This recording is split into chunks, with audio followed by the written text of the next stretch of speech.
God, what did you do to my bag? That's a $20,000 Hermes. The shrill voice echoed like a siren across the lobby of the Kingswell Tower. Jeremiah Carter froze, his hand still hovering near the brass handle of the security desk. A seam had ripped, snapped with an awful sound when her bag strap snagged against the corner of his station. He had reached out on instinct to steady the young woman's belongings when she bent down too quickly. He never meant to touch the handbag, but now the glossy leather sagged where the handle once held tight. Jeremiah was a tall man, 40 years old, with broad shoulders, a firm jaw, and eyes that carried more weariness than years. His uniform, a simple navy blazer with the Kingswell crest, marked him as the building's front desk attendant. Most called him security, but in truth, he was the building's quiet guardian, doorman, gong, janitor. A little bit of everything. I'm terribly sorry, he said softly, stepping back, his voice controlled like someone long practiced at staying calm when others were not. S. Morgan stood before him in an expensive charcoal gray suit, her pale face flushed with anger. Her blonde hair was sculpted into a bun that dared gravity to try. CEO of Aurelia, the luxury fashion empire. She carried herself like she ruled the world, which in parts of Manhattan she did. Do you know what you've done? This isn't some knockoff, she snapped, lifting the limp bag like it was a wounded pet. This was custom vintage. My godmother's gift before she died. Jeremiah's gaze flicked to the stitching. He saw the handwork, Italian thread, Parisian shape. He saw the craftsmanship with the clarity of a man who had once made a life from his hands. Long ago, before the fall, Jeremiah had been a hidden legend in the underground world of luxury repairs, known only through whispers among Manhattan's elite. The fixer, they called him, never advertised, always anonymous. If a Birkin tore, a Chanel snapped, or a Gucci faded, it would end up quietly at a studio in the Bronx where his fingers performed miracles. But that was another life. One he'd locked away after the accident. After the betrayal, after her. I can fix it, he said without thinking. Celeste blinked. Excuse me? The bag. I can repair it. The tears at the seam line. You'd never see the mark again. Her lips curled. Doorman and cobbler. How convenient. Jeremiah didn't flinch. He'd heard worse from men who wore louder ties. I used to do this kind of work, he said calmly. For people like you. She stared at him, searching for sarcasm. There was none, only a quiet certainty in his voice that unnerved her. I don't have time for games, she muttered and turned on her heel. Her assistant, flustered and pink-faced, scurried behind. The lobby watched in uncomfortable silence. That night, in a third-floor walk-up just off 124th and Lenox, Jeremiah cooked boxed spaghetti while Lily, his 10-year-old daughter, practiced cursive letters at the kitchen table. The small apartment smelled of garlic, crayons, and something warm that couldn't be bought. Daddy, why do people get so angry about bags? She asked, looking up with earnest eyes. He paused, wiped his hands. Because sometimes, Lily, a bag's not just a bag. It holds memories, power, maybe even pain. She nodded thoughtfully. Like how I cried when my music box broke. He smiled. Yeah, just like that. They ate together under the hum of a ceiling fan that wobbled slightly but had never once let them down. The next morning, a video surfaced. Someone had filmed the entire lobby incident. The torn handbag, the sharp words, Jeremiah's calm apology, and Celeste's cutting dismissal. The caption read, "When kindness meets contempt." It went viral. By noon, strangers began sending messages. Flowers arrived at the building. Notes of thanks and apologies, not meant for him, but for the way the world saw men like him. Celeste's PR team scrambled. It's making rounds on Reddit, Twitter, TikTok. Even NPR called, her assistant whispered. Celeste stared at the video herself, looking cold and privileged, and saw something she couldn't explain. Not just Jeremiah's face, but something in his eyes. Recognition not of her, but of what that bag meant. She reached for her laptop, opened a private server, typed in a name she hadn't used in years. The Fixer. Bronx. No listings, no phone numbers, just a few anonymous reviews from luxury forums and one with a photo. It was old but unmistakable. Jeremiah Carter kneeling over a half-destroyed Fendi clutch. A smile barely there. The same hands, the same calm. She stared, heart tapping once, twice, then again. Later that evening, Jeremiah opened his locker to find a note. Friday, 9 a.m. Aurelia HQ. I want to talk. CM. He stood still, reading the letters over and over. Lily peeked around the corner, holding a paper wallet she made from old wrapping paper. Is it that lady again? Yeah, he replied. She wants to meet. Lily offered him the paper wallet. Take this so you don't forget who you are. He looked at it. Handmade, crooked, beautiful. He smiled. I won't. And as Jeremiah held that little paper wallet in his hands, something shifted. In a world that often forgets the quiet strength of everyday people, a daughter's simple gift reminded him of who he truly was. Sometimes dignity isn't loud, it's handmade, crooked, and beautiful. If this moment touched you, let us know in the comments. Tell us where you're watching from, and don't forget to like the video. Your voice helps stories like this reach more hearts on BUP Stories. Jeremiah stood outside the glass tower of Aurelia's headquarters. The morning sun bouncing off the polished metal like it was trying to blind him on purpose. His collar itched. The navy blue blazer Lily insisted he wear was one size too tight. A hand-me-down from a neighbor 3 doors down, but he wore it because Lily said it made him look like a man with answers. Inside, the building buzzed with restrained luxury. The receptionist, impossibly thin, impossibly groomed, glanced at him, uncertain. Then recognition flickered behind her eyes. He was the man from the video. Miss Morgan will see you now, she said. A glass elevator carried him upward. 33 floors in silence. The city shrank beneath his feet. Celeste's office was a cathedral of modern power, high ceilings, pale wood, steel, and silence. She stood by the window, hands clasped behind her back. This time she wore navy. Her posture was perfect, her expression unreadable. Thank you for coming, she said without turning around. I didn't come for an apology, he said, stepping inside. I came because you asked. She turned. I didn't invite you to apologize either. They stood for a moment. 2 figures that didn't belong in the same frame, except now they did. You used to work in luxury repair? She asked. Yes, Jeremiah replied. Before I left. Celeste walked to a glass cabinet and pulled out the torn Hermès bag. She placed it gently on the table like a relic on an altar. I want you to fix it.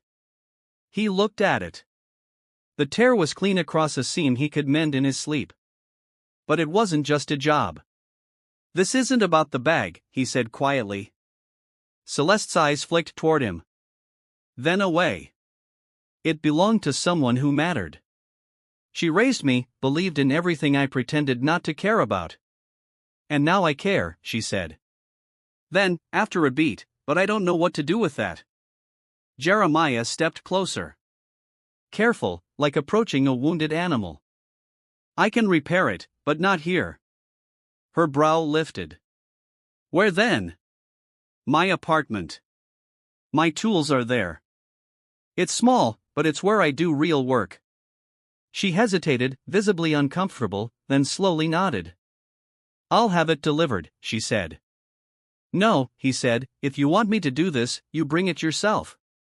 The demand surprised her, but she respected it. Friday afternoon, she arrived. The apartment was modest. Narrow hallway, faded carpets, clean. Lily answered the door with a grin, barefoot, holding a crayon. You're the lady with the bag, she said matter-of-factly. Celeste blinked. Yes, I suppose I am. Lily ushered her in like she owned the place. The kitchen table had been cleared. On it lay old leather swatches, spools of thread, curved needles, beeswax, a small antique sewing clamp. Jeremiah washed his hands, dried them on a towel, and approached the bag like a surgeon approaching an open chest. As he worked, Celeste observed the room. Family photos. A worn copy of To Kill a Mockingbird. A small shoe rack with only 2 pairs and Lily's presents. You don't fix things for clients anymore. Not anymore, I used to. But that life got complicated. How? Jeremiah didn't look up. A man I trusted betrayed me. Took my work, my clients. Left my name out of the story. That's why you left. No, he said quietly. I left because I started to believe him that I was nothing without the brand. Celeste studied him, then the bag. The way his hands moved, precise, gentle, intuitive. Lily sat nearby, sketching quietly. She hummed while she worked. After a while, she held up her drawing. Celeste, Jeremiah, and the repaired handbag with a big dramatic bow drawn over the seam. See, now it's happy again, she said proudly. Celeste laughed, surprised at herself. The sound felt foreign, but right. The repair took 2 hours. When Jeremiah finally put the last stitch in place and smoothed the edge, the bag looked untouched, whole, stronger, even. Celeste took it in her hands, running her fingers along the seam. Her face softened. It's better than before. He nodded. Sometimes the break makes it more real. She placed the bag back down. I want to offer you something, she said. Not charity, a contract. He looked up. I'm launching a new division. Artisanal repair, personalized care, one-of-a-kind service, discreet but honest. We need someone who knows how to bring things back from the edge. Jeremiah folded his arms. And you think I want back in? I think you never left, she said. You just changed rooms. He didn't respond immediately. His fingers rested on the needle like it was still warm. Outside, the city began to light its windows one by one. I need time, he said. Of course. As she stood to leave, Lily walked her to the door. Before Celeste stepped out, the girl tugged gently on her sleeve. You're different than you were, Lily said. Celeste crouched to her level. Is that a good thing? It is if you don't pretend it's not. That night, Jeremiah stood at the window with the city below, the bag still on the table. Its story now. Quiet. Lily joined him. Are you going to work with her? He didn't answer right away. I don't know, but something's changing. Lily leaned her head on his arm. Good, because people don't come here just for bags, Daddy. They come for fixing. He nodded, heart keen, hand still. The following Monday, Jeremiah returned to his post at Kingswell Tower. His name badge was polished, blazer pressed, but something in his posture had changed. Not pride, exactly, more like presence. He stood a little straighter, watched the lobby with more clarity. The repaired Hermès bag was no longer a wound in Celeste's memory. It was a bridge, and somewhere deep down, he knew that bridge might lead to something larger than either of them. By mid-morning, the elevator chimed. Celeste Morgan stepped out, not with her usual armor of detachment, but with a warm nod toward Jeremiah. Morning, she said. Miss Morgan, he replied. There was a pause, not tense, but charged. I took your advice, she said. Oh, I brought it myself. She held out a worn vintage Dior clutch, frayed at the corners, handle loose. My assistant's grandmother passed. She used to carry this to every Sunday dinner. She asked if I knew anyone who could repair it without changing it. Jeremiah took it gently, studied the threads. I can try. Some stories don't like being forgotten. Celeste smiled faintly. Exactly. That night, in the quiet of his apartment, he laid the Dior on the table. Lily curled up on the couch nearby, scribbling in her sketchbook. The room glowed softly with lamplight. Jeremiah reached for his old tools, fingers flexing with memory. The stitches were delicate, French saddlework, painstaking but familiar. As he worked, his mind drifted back. Before everything changed, before the fall, he had a studio and Soho clients never saw his face. He preferred it that way. He wasn't building a brand, just preserving beauty. Then one day, the wrong man came through the door. A fellow craftsman named Russell King. Charismatic, wealthy, full of promises. They had worked together for nearly a year until the article dropped. Russell had launched a line of heritage-inspired bags, every design stolen from Jeremiah's sketchbooks. No credit, no mention. Worse, when Jeremiah confronted him, Russell smiled and said, "You fix things, Jay. I sell dreams. We can't both be the star." Jeremiah had walked away from it all, shamed, furious, and silent. Now, as he tightened the final stitch on the Dior clutch, he wondered if silence had protected him or buried him. The next day, Celeste returned for the bag. She held it like a memory come alive. "My assistant cried." She said it still smelled like her grandmother's perfume. Old leather keeps memories better than people," he replied. She lingered a moment, then pulled a sleek folder from her tote. "I wasn't bluffing about the offer." Inside was a formal contract. Aurelia Artisans, a new division. His name at the top under the title Lead Restoration Specialist. Terms were generous. Autonomy included. Private workspace. Optional public recognition. Jeremiah flipped the pages slowly, deliberately. He read every clause. Celeste watched him. "I know trust doesn't come easy," she said, "especially when it's been ripped." He met her gaze. "Stitching it back takes time. I'm willing to wait." He didn't sign that day. Instead, he carried the folder home, laid it on the kitchen counter. Lily noticed instantly. "Is that your new job?" "Might be," he said. She studied his face. "Do you want it?" He hesitated. "I want to do good work. I just don't want to lose myself again." She nodded like she understood the weight of that. "Well, don't give them everything. Just give them your hands. Keep your heart here with me." He laughed and kissed her forehead. "Deal." Later that week, he visited an old friend, Mrs. Lorna Harris, retired seamstress, who once shared his workshop. Her brownstones smelled of lavender and old thread. He showed her the contract. She squinted through bifocals, then grinned. "Took them long enough. I'm not sure I trust it." "You don't have to trust her," Lorna said. "Trust the work. If it's honest, the rest will come."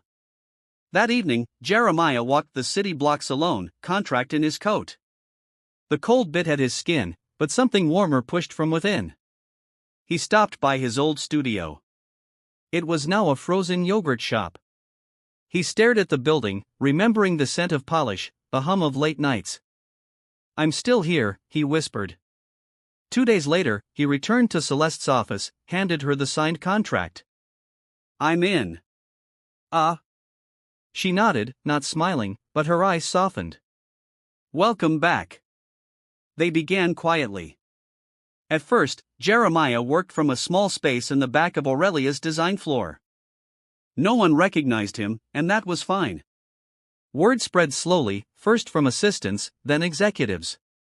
Soon, private clients requested him directly. He repaired a briefcase torn during a courthouse fight.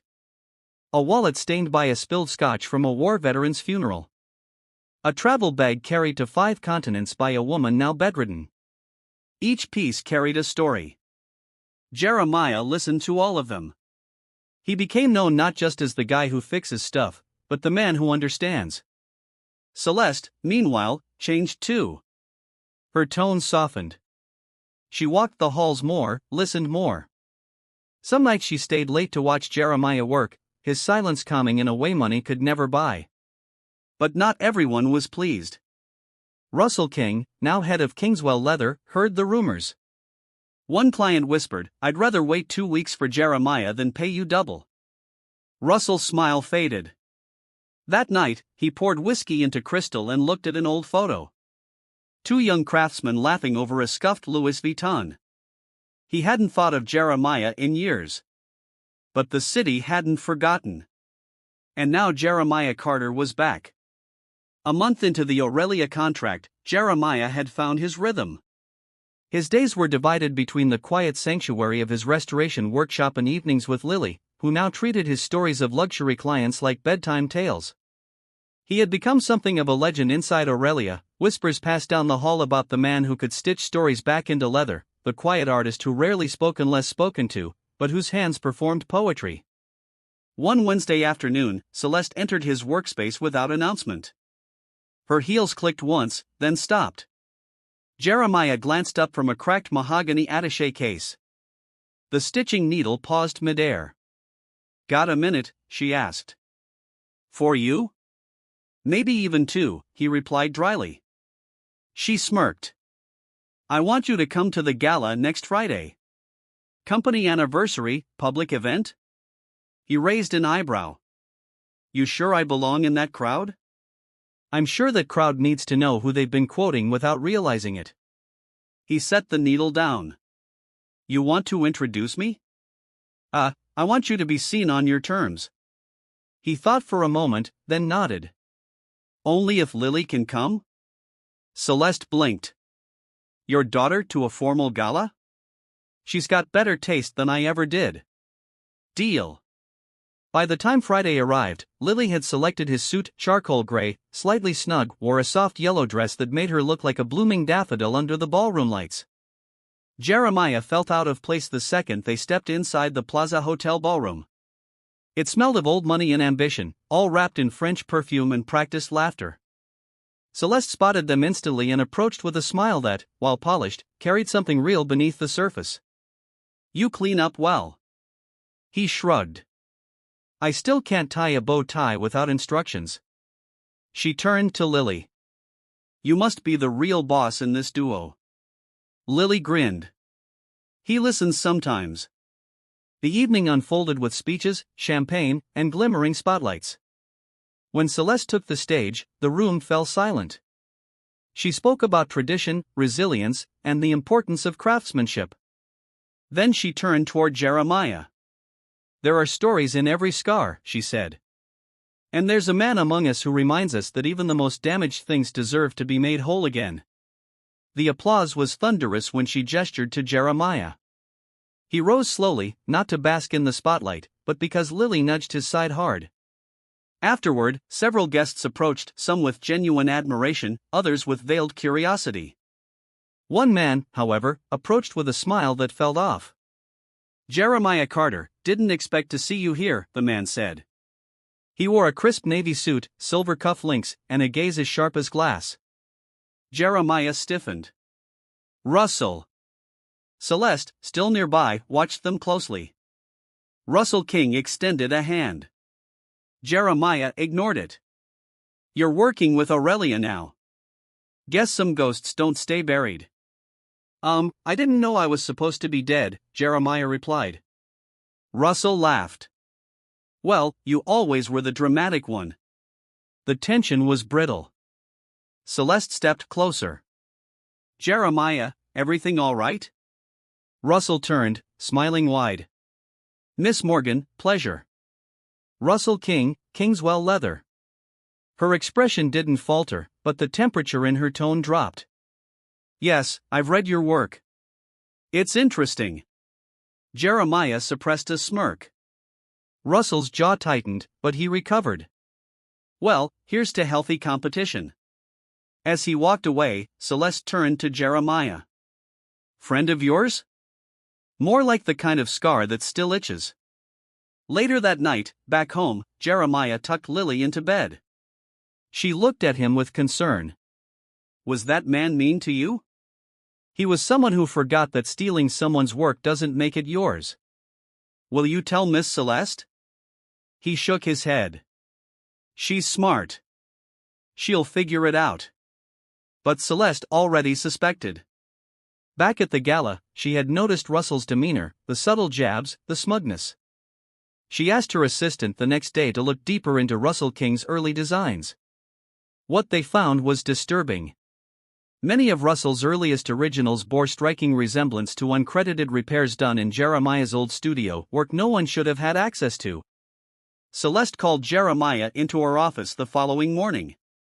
I think Russell stole more than your sketches, she said, sliding a manila folder across the desk. Jeremiah glanced through it. Photos, timeline comparisons, testimonies from 2 former clients. I knew he copied me, but this, he exhaled slowly. This is how he built his brand. Celeste leaned forward. You could take him to court. He shook his head. It would destroy me before it touched him. That kind of fight isn't won in legal briefs. It's won in truth.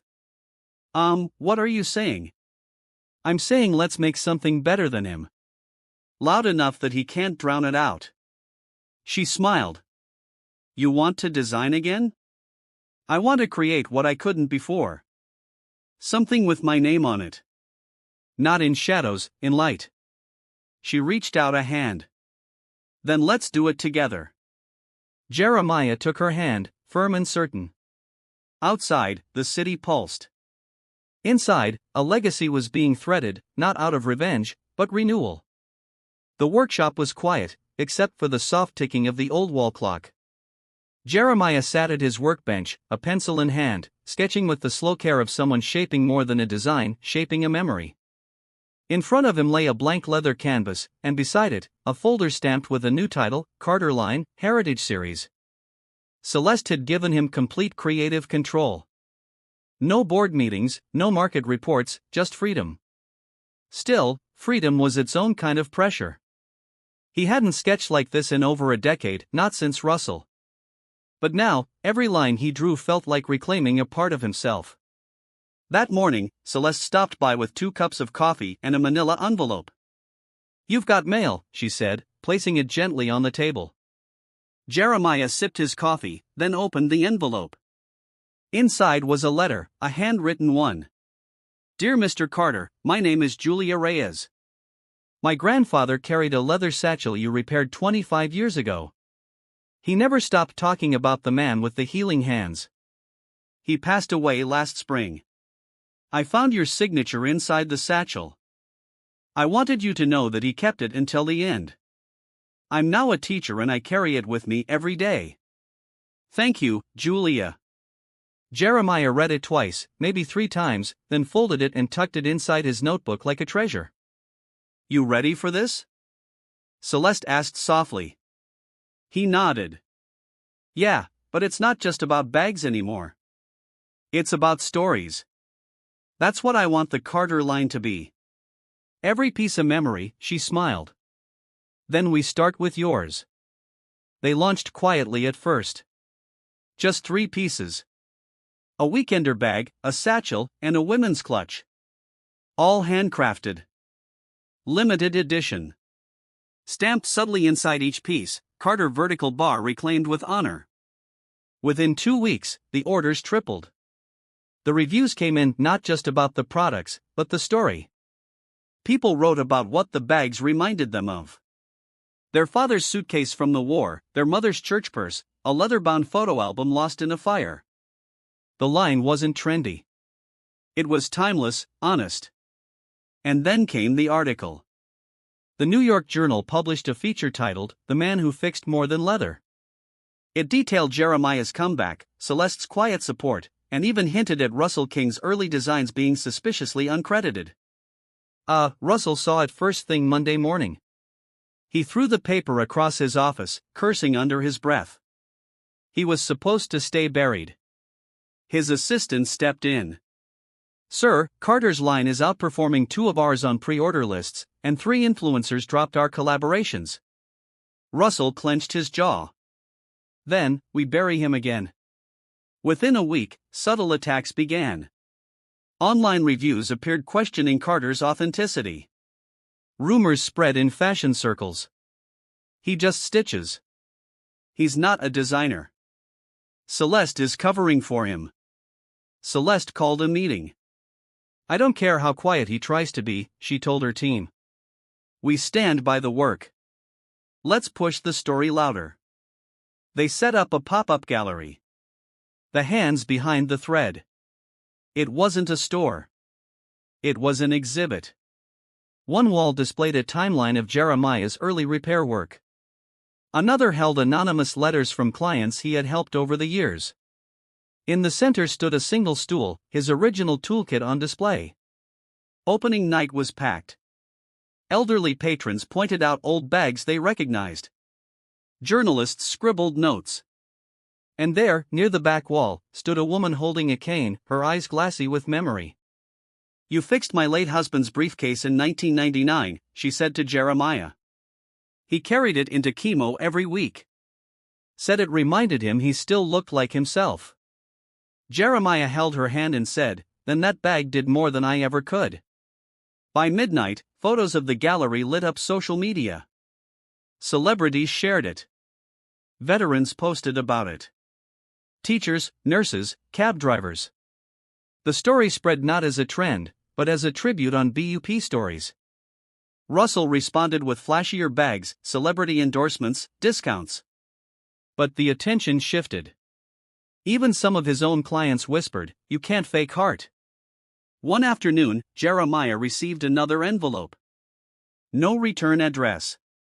Inside was a photo of him and Russell in the old Bronx studio, both younger, smiling. On the back was a single line. "I was wrong, but I can't say it out loud."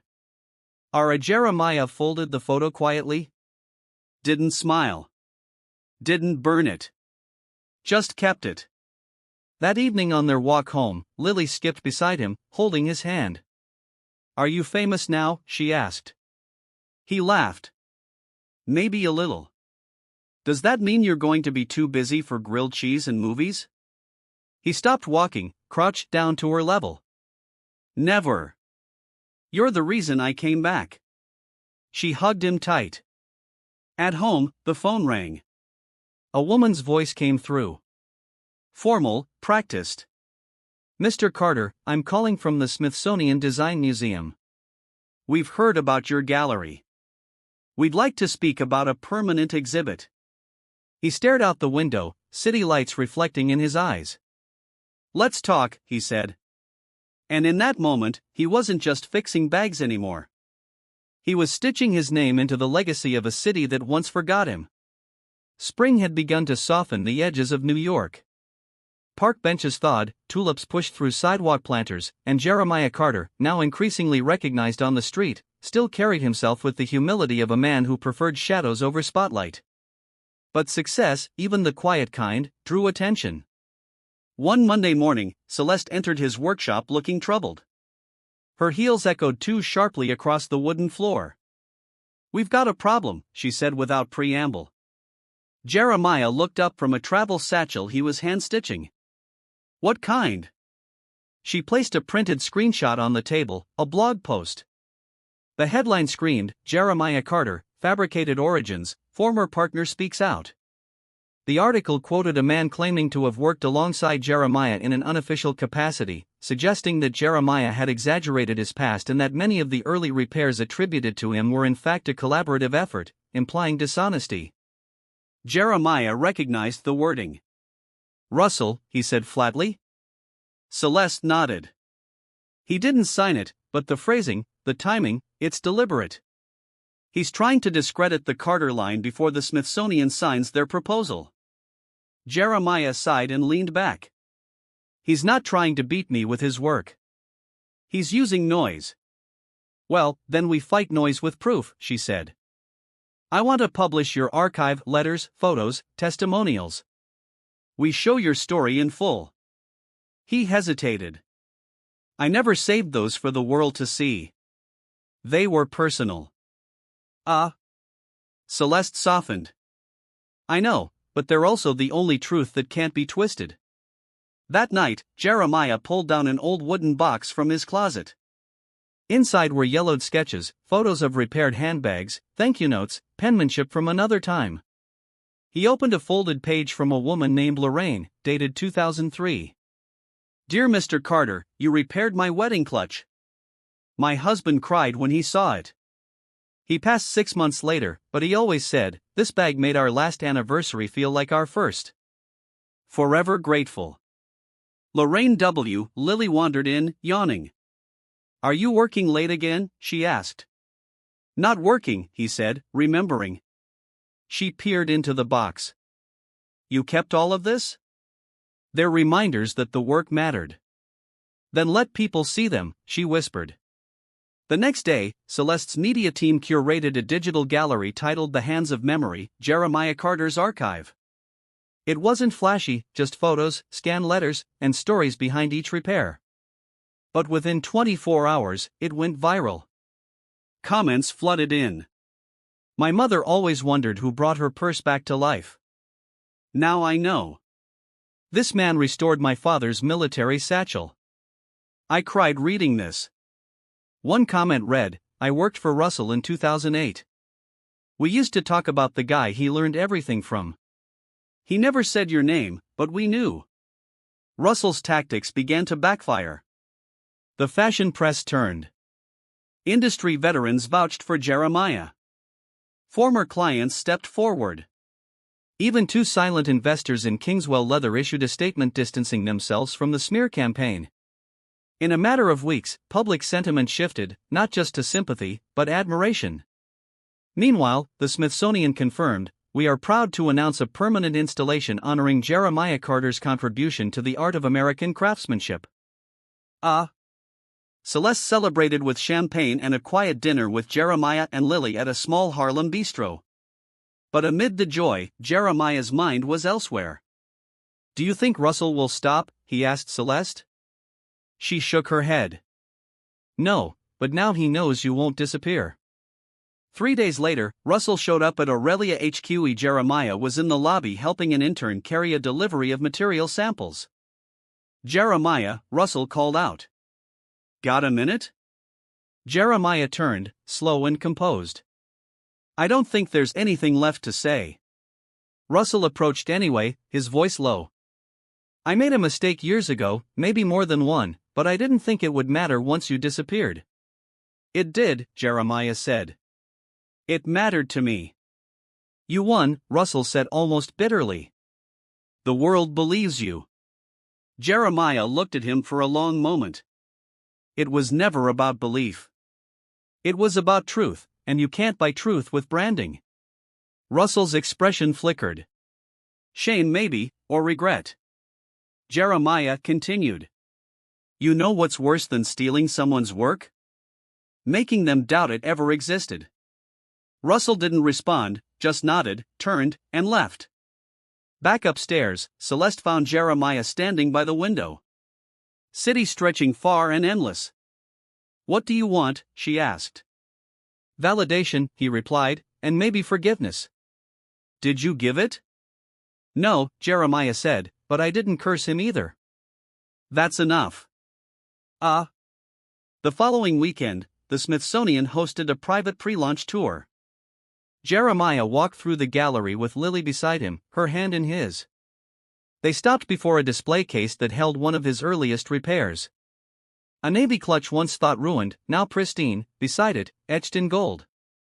Restored by Jeremiah Carter, 1997, Bronx. Lily looked up at him. That's your name. On the wall. Yes, he said. It's our name now. Ha! The official opening of the Smithsonian exhibit marked a new chapter for Jeremiah. The evening was a celebration not just of craft, but of endurance. Celebrities mingled with retired teachers, journalists with janitors, all drawn together by one shared sentiment. Something honest had finally been recognized. But not all shadows vanish with light. Weeks after the opening, Jeremiah noticed something off. A client arrived at the Aurelia workshop holding one of the limited Carter Heritage satchels. Seams torn unnaturally, the leather slashed deliberately. She claimed it had arrived in the mail that way. Jeremiah inspected it. The damage wasn't wear. It was sabotage. He didn't say anything to Celeste that day. Maybe it was a shipping issue. Maybe someone careless. But 2 days later, another client emailed a complaint. This time, alleging that her Carter clutch had fallen apart within days. Jeremiah reviewed the production number. It wasn't one of his. He opened the bag. The stitching was wrong. Machine done. Rushed. Someone had faked his design. He met Celeste after hours in her office.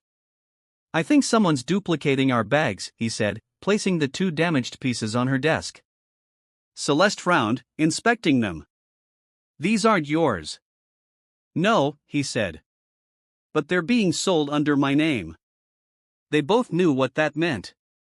Counterfeits. It was a deeper betrayal than plagiarism.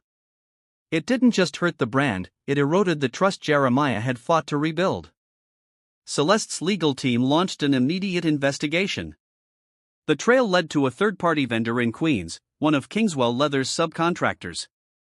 Celeste slammed her office door that night. "He's poisoning your work from the inside," she seethed. "This isn't just personal anymore. It's calculated." Jeremiah remained quiet, staring at the 2 ruined bags. "He wants to make people believe I'm sloppy, that I can't scale quality," Celeste stood. "Then we show them the opposite. You're not just fixing bags anymore. You're fixing a system." The next morning, Jeremiah addressed Aurelia's full team for the first time. "We've built something sacred here," he said. "And now someone's trying to pollute it. So, we'll fight not with lawsuits, but with clarity. We'll mark every piece. We'll document every stitch. We'll invite customers in. Let them see how real work is done." Celeste added.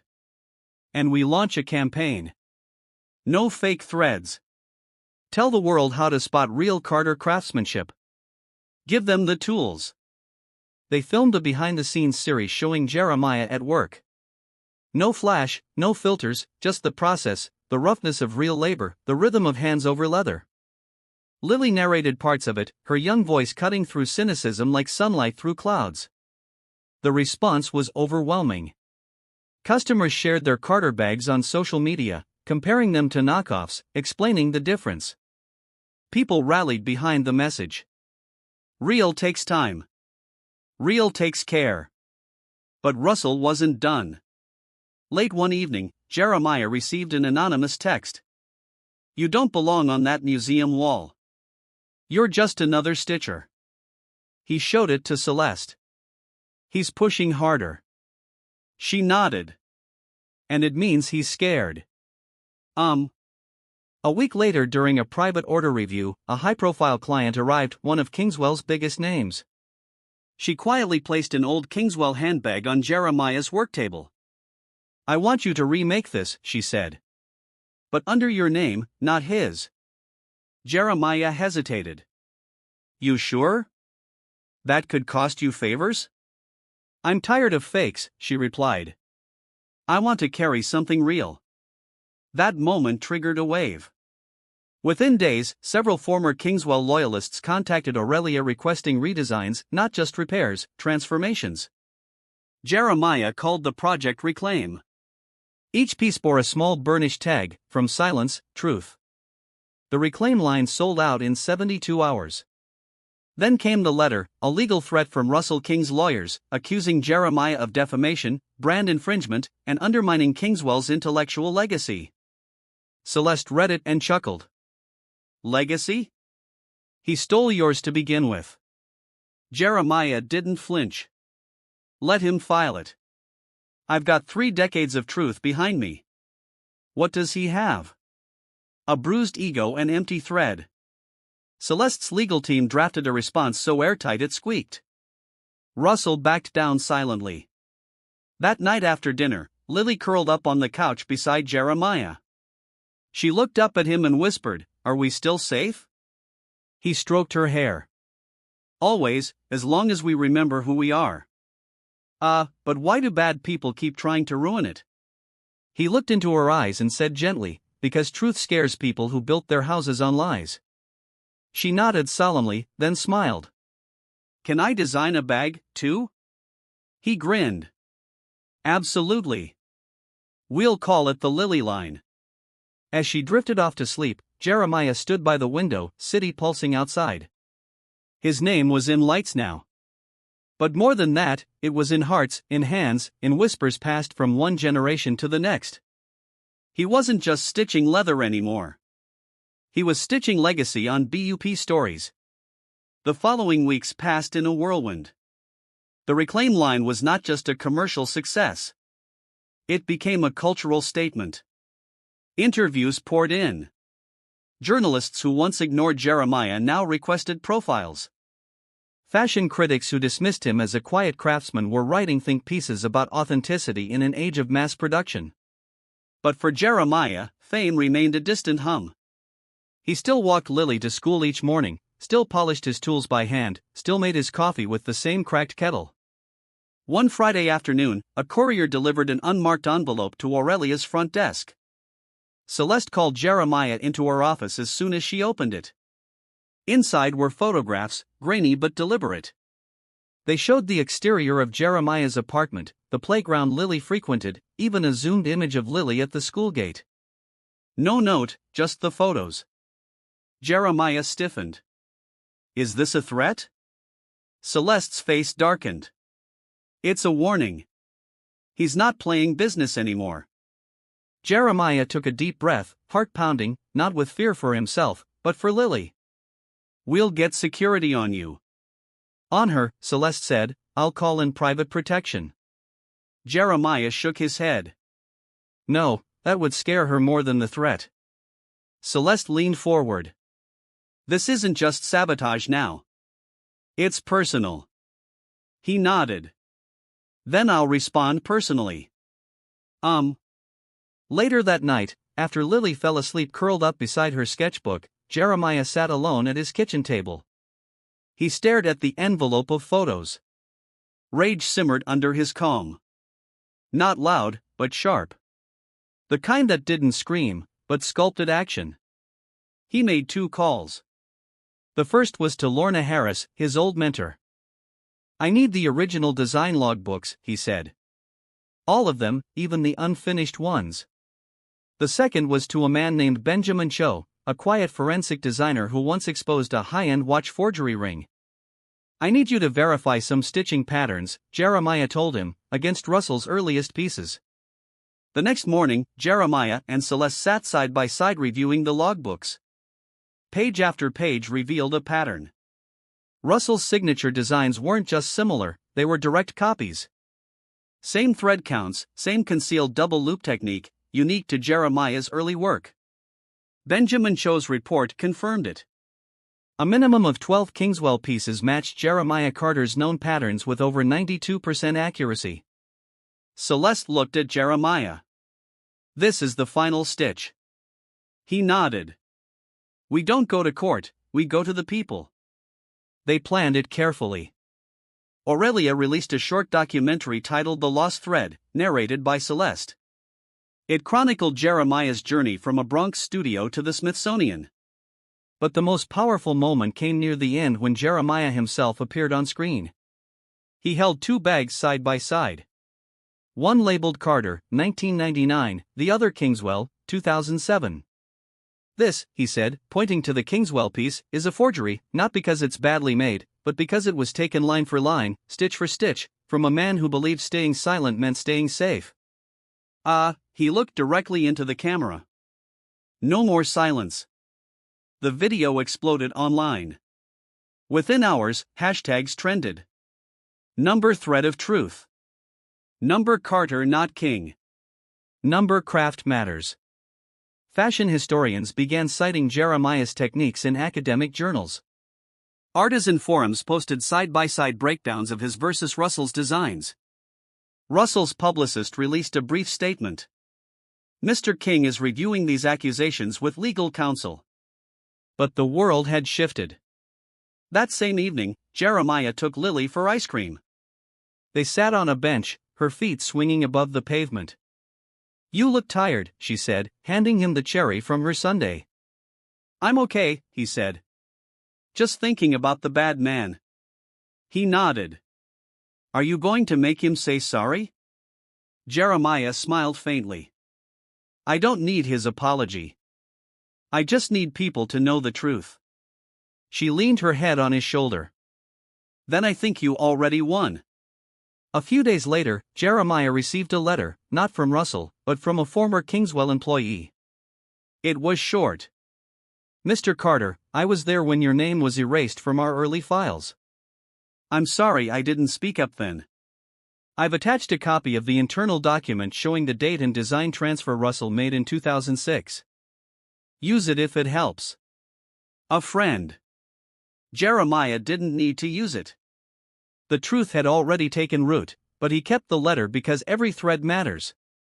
At Aurelia, Celeste invited Jeremiah to a rooftop meeting. The evening skyline shimmered behind them. She handed him a new folder. "What's this?" he asked. "Our next move," she said. "We're launching an apprenticeship program, the Carter Fellowship, for young artisans from underrepresented backgrounds. Full scholarship. You'll lead it." Jeremiah opened the folder. Names, essays, photographs of hands holding needles, dreams held in hope. He looked at Celeste. "This is bigger than me." She smiled. "Exactly." Back home, he taped a quote above his workbench. "A gift from Lily," scrolled in crayon. "Real things take time and heart in Daddy's hands." He ran a thumb across it. The shadows hadn't won. They never stood a chance. The Carter Fellowship launched that fall. The first cohort consisted of 6 apprentices, young, hungry for knowledge, each with their own stories stitched into their palms. There was Naomi from Atlanta who learned to sew from her grandmother's church circle. Malik from Detroit who had crafted belts from scraps in his father's auto shop. And others equally driven, equally unseen until now. Jeremiah met with them twice a week. The sessions weren't lectures. They were conversations. He didn't teach them how to copy stitches. He taught them how to listen to the material, to their instincts, to the stories people carried in their worn bags. "I'm not here to make you into me," he told them one crisp October morning. "I'm here so you can become someone no one saw coming." The apprentices called him Mr. Carter, always with respect, but also with an affection he never expected. At first, he resisted. He didn't feel like a teacher. But watching Naomi's hands find a natural rhythm, seeing Malik invent a new strap technique from an old seatbelt, he understood something deeper. Legacy wasn't what you left behind. It was what you passed forward. But even as the fellowship blossomed, another shadow approached. A major fashion publication announced its annual Artisan Honors shortlist. For the first time, Jeremiah Carter was nominated. And so was Russell King. Celeste slammed the magazine onto Jeremiah's desk. "They have the audacity to put your name next to his." He remained calm. "It's politics. They think drama sells. He's not an artisan. He's a thief with good branding." Jeremiah leaned back. "Let them say what they want. I've already been seen."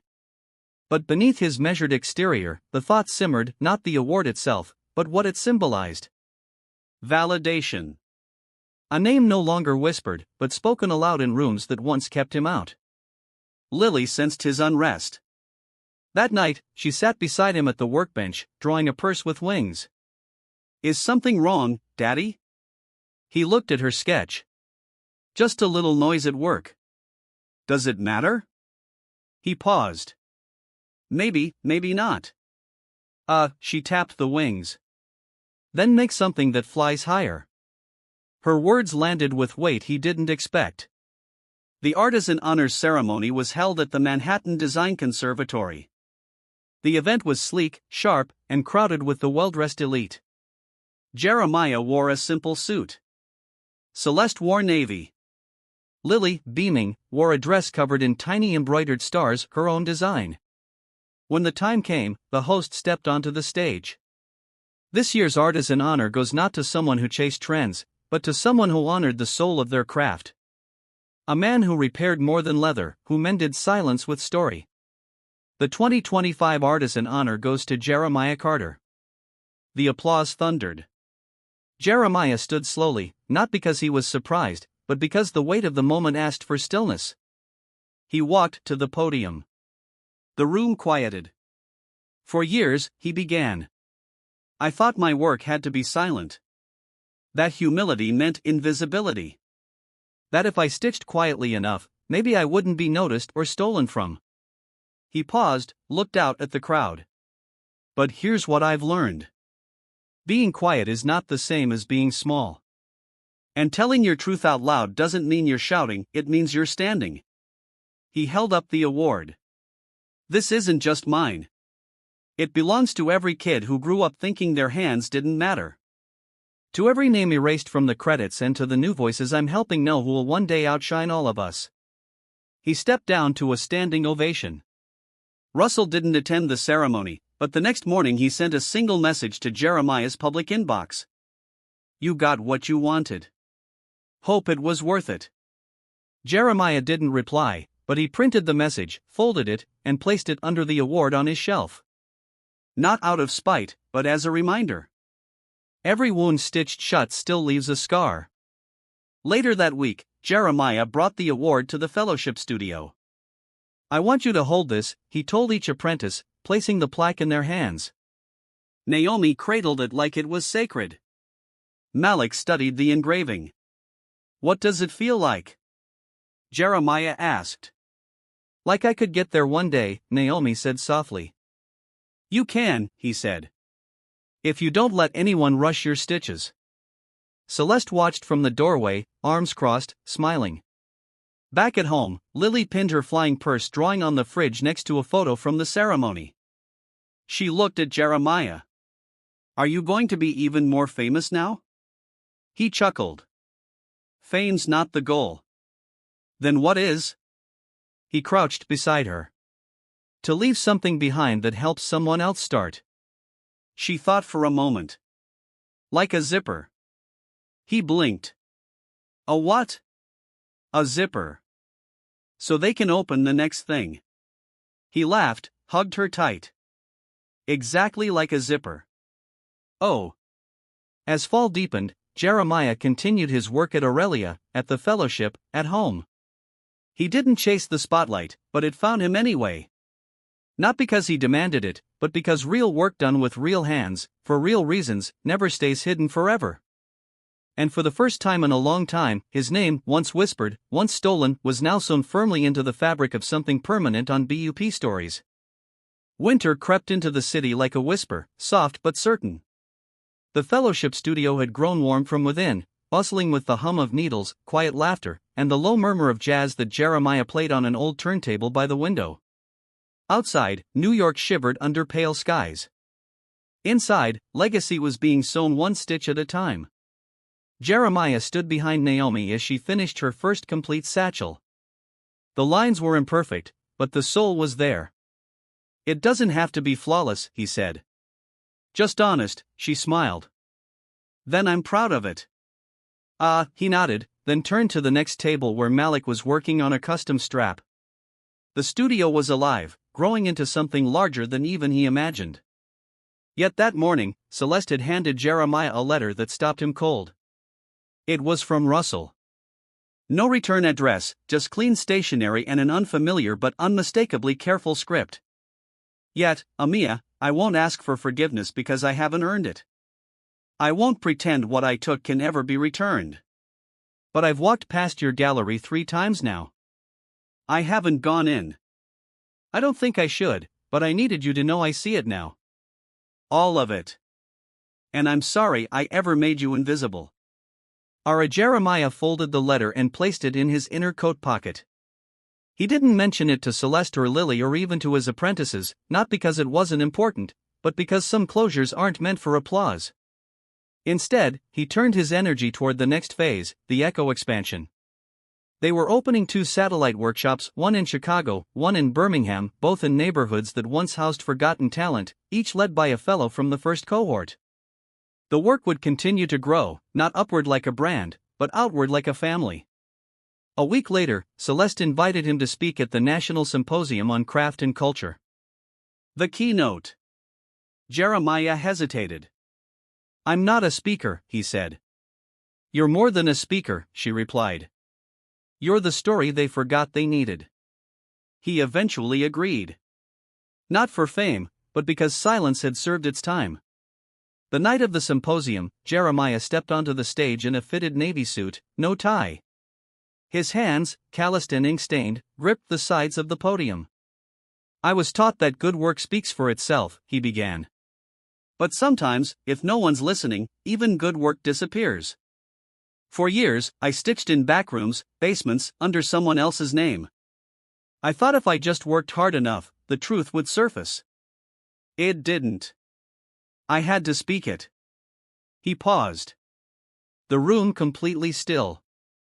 I don't stand here because I was discovered. I stand here because I stopped waiting for permission to be seen. He told them about Russell, not with bitterness, but with clarity. About Lily, not with sentiment, but with pride. About the fellowship, not as charity, but as repair. We don't just fix things, he said in closing. We reclaim what others dismissed. And when we do that, thread by thread, we reclaim ourselves. The applause rose slowly, then built into something lasting. After the speech, as the crowd filtered out, an elderly woman approached. She carried an old handbag, faded and creased. Jeremiah recognized his stitching on the handle, his work from decades ago. You fixed this for my sister in '98, she said, eyes glassy. She passed last year, but she carried this until the end. Said it reminded her someone still believed broken things could be beautiful. He took the bag in his hands, turned it gently, then returned it with reverence. Thank you for carrying it forward, he whispered. Back at the studio, Lily surprised him with a small celebration. Streamers, cupcakes, a handmade sign. Daddy spoke and the world listened. She ran up and hugged him tight. Were you nervous? Terrified, he said. But I remembered your zipper idea. She giggled. So you opened a new door? I think I did, he said, brushing her hair back. He hung the sign above the workbench. That night, long after the others had left, Jeremiah remained. The studio was quiet except for the low hum of the city outside. He pulled out a new piece of leather, untouched. With slow, practiced hands, he began a new design. Not for sale, not for a client, just for memory. He stitched the initials JC on the inside mall. Discreet, but permanent. For the first time, he wasn't afraid to leave his name. And in that room, lit only by a single desk lamp and the quiet breath of legacy, Jeremiah Carter worked not for survival, but for tomorrow on BUP Stories. Summer arrived gently that year. The streets of Harlem shimmered under long daylight hours, and Jeremiah's studio windows were left open more often, inviting in the scent of roasted peanuts from the corner stand and the distant music of block parties. There was joy in the air, quiet but full. At Aurelia, the Carter Fellowship had officially expanded into 4 cities. A mural featuring the hands of Jeremiah and his first 6 apprentices now stood in the heart of the Bronx, titled We Men to Remember. Tourists posed in front of it. Locals walked past it with nods of pride. Jeremiah sat at his workbench, threading a fine needle through the flap of a new prototype bag designed by Lily. She called it the Skyline. Its lines were inspired by their nightly walks home, the pattern echoing the silhouette of New York's rooftops. Lily had started carrying a sketchbook everywhere. Just in case the world does something beautiful, she said. Celeste entered with a rare softness in her steps. The Smithsonian called, she said. They're adding your legacy stitch as a permanent educational feature, not just a display, a curriculum. Jeremiah smiled faintly. I never planned for any of this. You didn't have to, she said. You just stayed true. A few days later, Jeremiah was invited back to his old high school to speak at their graduation. He stood on a makeshift stage in the gymnasium where, decades ago, he had first learned the frustration of being overlooked. Now, rows of young faces looked to him with anticipation. I wasn't the best student, he began. But I was always building something, even when it wasn't visible. He held up a piece of leather. This may look like just a scrap, but it's where everything I built started. Not with money, not with titles, but with work and memory. He closed by saying, don't wait for permission to matter. Stitch your name into the world with whatever thread you've got. They gave him a standing ovation. Back at home that night, Jeremiah and Lily ate dinner on the small balcony overlooking the street. She looked older somehow, even if only by months. Her questions deeper, her eyes more searching. Will people remember all of this, Daddy? Jeremiah leaned back in his chair. The city's hum behind him. They might not remember my name, he said. But they'll remember what we built, and maybe they'll build something after it. She nodded, thoughtful. That's enough. He looked at her, heart full. That's everything. The next morning, he received an envelope. No return address. Inside was a photograph, black and white, slightly faded. It showed a young Jeremiah at his first makeshift workbench. Smile crooked, hands ink-stained. On the back, written in neat cursive, "Never stop mending, LH." It was from Lorraine Harris, the woman whose wedding clutch he had restored decades ago. She had passed, but her niece had found the photo and sent it on. A quiet echo of the past returning with grace. Jeremiah placed it on the studio wall just above Lily's skyline sketch. Weeks later, Aurelia hosted its 5-year anniversary. A simple gathering, music, food, alumni fellows hugging each other. New apprentices sketching in the corners. Celeste gave a toast, lifting a glass of bourbon. To the man who didn't just repair bags, but rewrote the value of broken things. Jeremiah, you didn't just stitch leather. You stitched us all together. There were tears, laughter. And in the corner, Jeremiah stood quietly, humbled, but present, taking it in like sunlight on skin. After the party, he stayed behind to clean.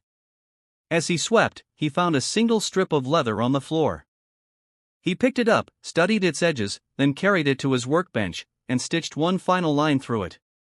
Not for beauty, not for sale, just for rhythm. He stitched the word home because this place, these people, this journey, it had become exactly that. The next morning, Jeremiah and Lily walked hand in hand to the subway. She carried her newest sketch, a design for a clutch inspired by constellations. He carried nothing but peace. As the train doors opened, she looked up at him. Where are we going? He smiled. Wherever the next thread leads on BUP Stories.